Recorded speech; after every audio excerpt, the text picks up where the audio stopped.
Yeah, well, thank you. I think after six, weeks in a row, I think everybody in this league is a little bit beat up, and so this bye week comes at a perfect time. And Tennessee has a very physical football team, and so we are beat up, but hopefully we can get healthy, and we are preparing for LSU, who's a super team, really playing well. But we're excited to have this bye week and be ready to answer any questions.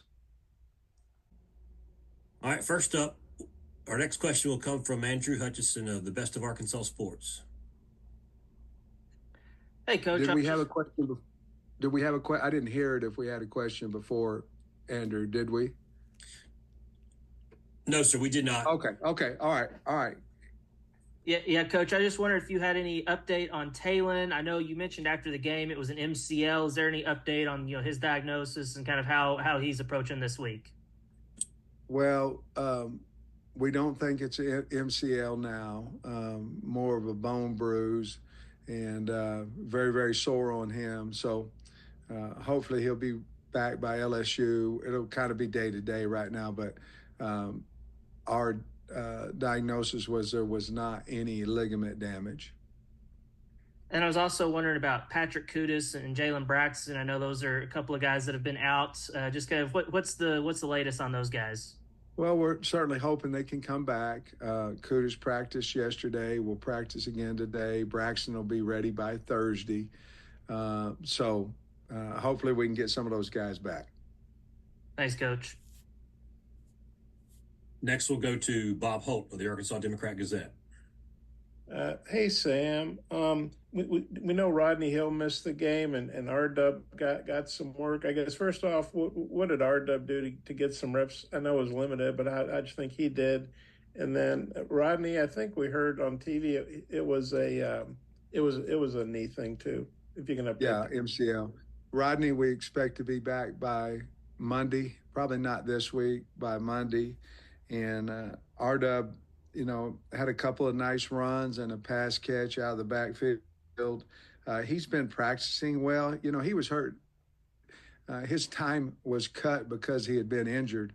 Um, the week before his suspension, he had a really good practice week, and then coming back off of that, he's had a really good practice week. So it's good to see him out there, and if he'll continue, and he'll continue to have good practice. He'll continue to see the field more.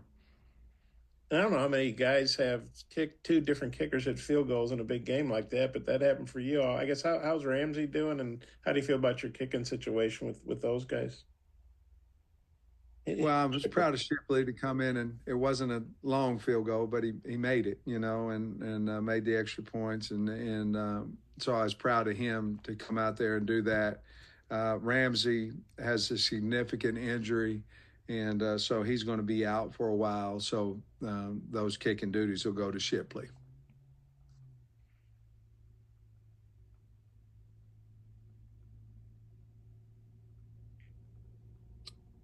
Next, we'll go to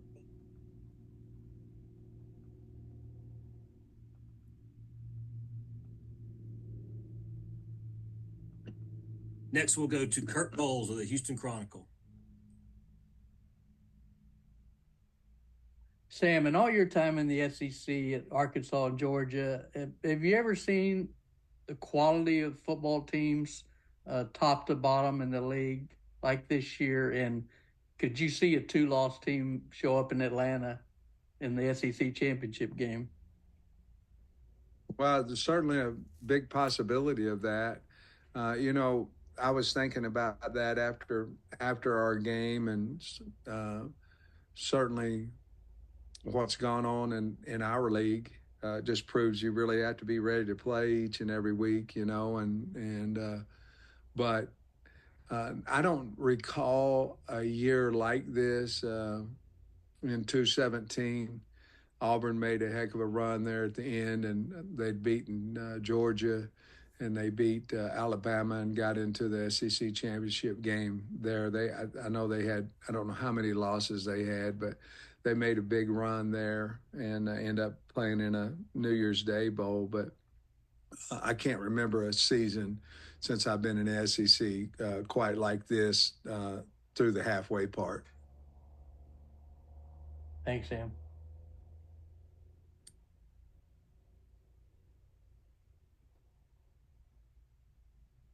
Next, we'll go to Jackson Fuller, the Times Record.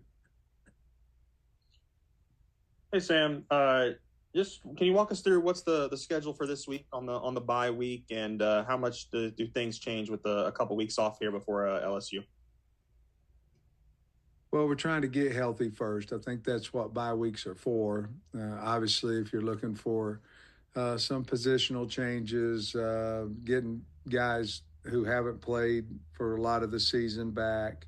But we cleaned up our Tennessee game on Monday like we normally would, and then but we just went to watch film after that on LSU, an hour of film. Yesterday we watched an hour of film, had an hour walkthrough.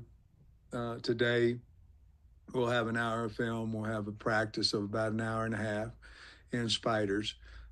Tomorrow we'll have the same. The practice will be about an hour and a half in full pads. Then the kids will get off Friday, Saturday, Sunday, and we'll come back to start the week on LSU on Monday. And another injury question here: just how are the tight ends doing? I know Poshka's missed a couple games, or one game, and Luke and Ty both were able to play. How's that unit doing right now? That was probably our biggest concern going into the Tennessee game, that we didn't have, we were using Josh Street, as a tight end who plays tackle for us. But I feel really good about Luke. I feel, we still have a few test results to get back for Poska. And Ty Washington should be ready by Monday. So I think that room there will be back to full tilt by Monday.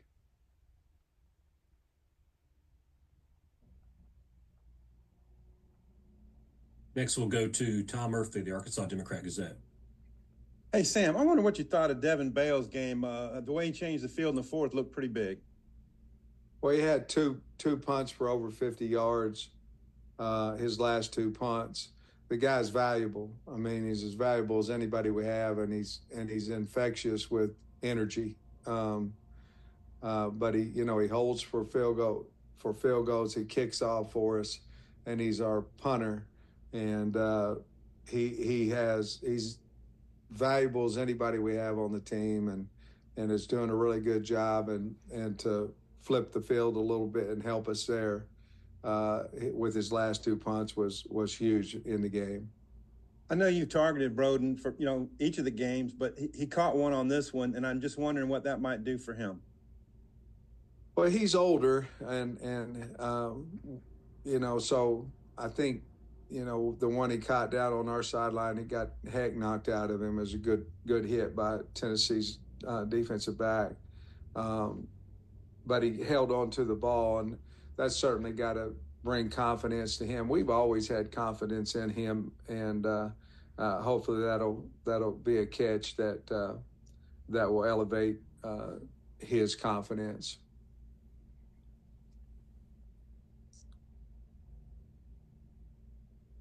Next, we'll go to Mason Young of the Tulsa World. Hey, Coach. Hope you're doing well. Obviously, it's Red River Rivalry Week for OU in Texas. Just curious, from your time growing up in Grove, or from the 2 years that you got to coach at OU, any fond memories of watching or being a part of this game for you? Well, I think watching it was a better memory than playing in it, because when I was at Oklahoma, we were 0-2. But it's awesome. It's awesome how they half the stadium, because it's not end zone to end zone. It's 50-50, and I thought that was really cool. The atmosphere going into the state fairgrounds, you got hand gestures, they're clapping for you, or they're doing the other one for you. And I don't know, it's just a really, really neat feeling, neat atmosphere, and I'm sure. And the games are always really, really exciting. So I'll be excited to not play anybody on Saturday and sit back and watch that great rivalry between two really, really good football teams. Thanks, Coach. That's all your time today, Coach. Thank you. All right. Thank you.